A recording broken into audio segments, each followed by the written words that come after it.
Здраво и добро дојдовте уште едно видео, каде што ова видео ќе збориме за лектинскиот пат на активација на системот на комплемент. Сега, ако сте го гледале видеото за класичниот пат на активација, ова би требало да биде прилично лесно, зошто? Бидејќи е истото. Само се разликува во почетниот чекор. Значи видовме во видеото за класичниот пат на активација дека класичниот пат на активација беше зависен од антитела, така антибодис, каде што нели на ФЦ регионот од антителото се врзуваше една вака молекула која имаше 6 краци, изгледаше како метла, така, која беше C1Q, така врз која нели беа C1R и C1S. Лектинскиот пат на активација, така, значи лектински пат на активација не зависи од антитела, него зависи од јаглехидрати. Така, значи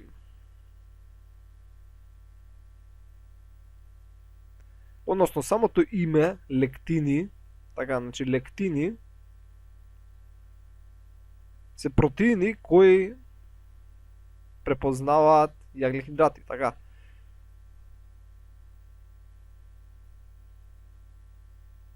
Значи протеини кои препознаваат, односно се врзуваат со јаглехидрати се лектини. И всушност како се одвива лектинскиот пат на активација? Да речеме дека имаме овдека некоја си бактерија, така некој клеточна бактерија, каде што имаме даден антиген, каде што во овој случај антигенот е всушност некој си шеќер. Така, значи бактериите изобилуваат со различни шеќери кои се наоѓаат на нивната површина, но овие лектини главно ќе збориме за тие кои се врзуваат со маноза, односно со манани.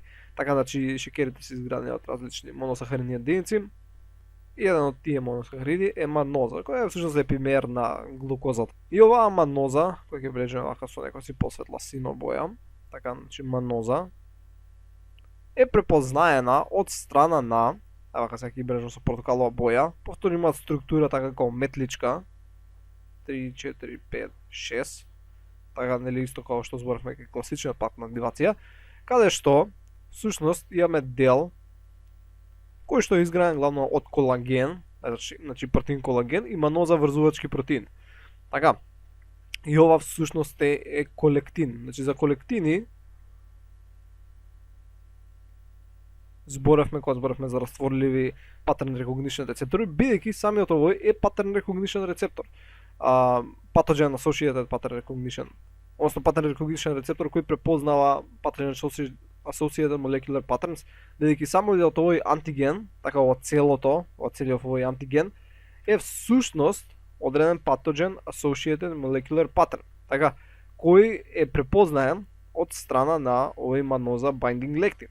Значи ова целото овдека, што ќе го видиме, всушност е маноза binding lectin. Така, зашто е лектин, лектини беа протеини кои препознаваат јаглехидрати и врзува маноза. Така, и затоа се нарекува маноза binding lectin. И рековме дека е колектин, бидејќи е составен од колаген и од лектински протеини.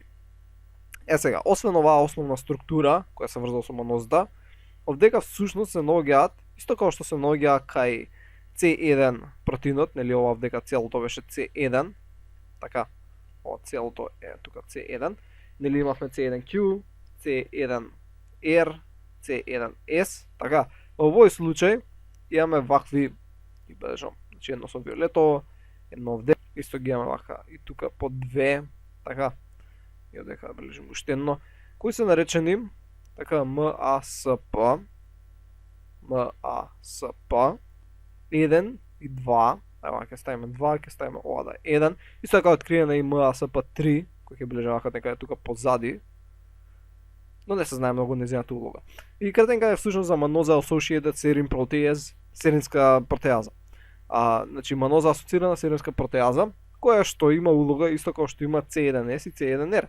Едноставно, првим се активира MASP1, таа ја активира MASP2, каде што од која ќе се активира MASP2, таа ги зима односно C2, ќе бележам со некоја друга боја, црвена ќе бидат, зима C2 и C4 и тие се субстрати всушност за MASP, каде што C4, нели ќе се добие C4B, C4A ќе се тргне на страна и ќе се добие C2A. Така додека, нели, C4A ќе се тргне на страна и 2B исто ќе се тргнат тие, нели, сега на филотоксини.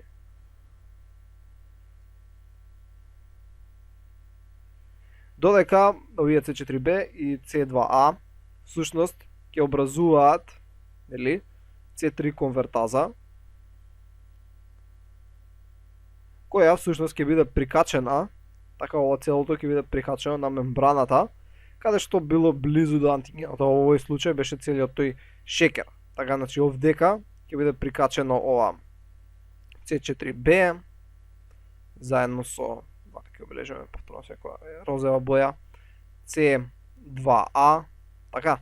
И едноставно за оваа C3 конвертаза, субстрат ќе биде C3, кој што ќе се конвертира во C3B и во C3A, каде што C3A ќе биде анафилотоксин, така, додека C3B има различни улоги кои ги разгледавме во претходните две видеа, а дел од C3B исто може да се врзе овдека со C3 конвертазата, каде што ќе образува C5 конвертаза.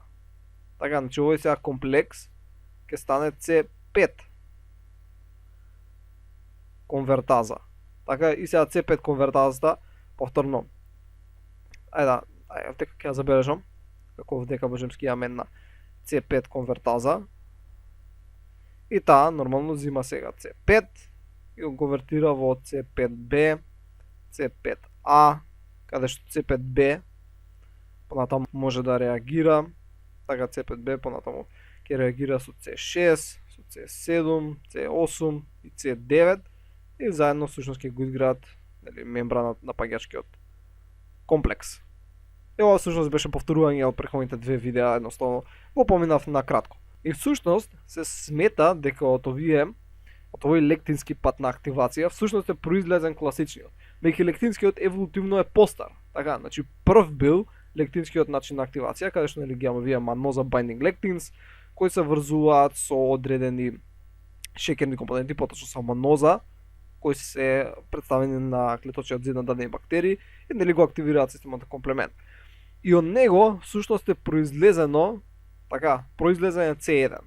Така, од маноза binding lectinот е всушност произлезен C1, кој што е всушност структурно аналоген. Така, само што не се врзува со шекери, него се врзува со ФЦ регионот. Така, се врзува со ФЦ регионот на антителата. Значи, од овие маноза binding lectins е произлезен C1, односно од лектинскиот е произлезен класичниот патна. Исто така, овие маноза binding lectins всушност е дел од acute phase proteins. Така, acute phase proteins кои нели беа создадени од страна на хепар. Значи, хепарот при стресни ситуации ги создава, значи при инфекции, при стреси ги создава овие acute phase proteins, а дел од овие acute phase proteins, нели, се маноза binding lectin. Тоа беше главно за лектинскиот пат на активација и сега овдека имаме само една слика каде што и се сумирани двата патишта, значи го имаме сите три патишта, алтернативниот, класичниот и лектинскиот пат, каде што можеме да видиме дека и класичниот и лектинскиот започнуваат со вакви молекули, каде што овој врзува маноза, а овој се врзува со ФЦ регионот на антителото. И првиот чекор е, нели, малце различен, но понатаму е всушност исто. Се прави C3 конвертаза и се понатаму исто. Гледаме дека класичниот и лектинскиот се хомологни еден на друг, додека овој алтернативниот е различен од тие два. И тоа беше главно се за овој видео. Се надам дека научивте што ново и ќе се видиме во наредното видео. Довидување.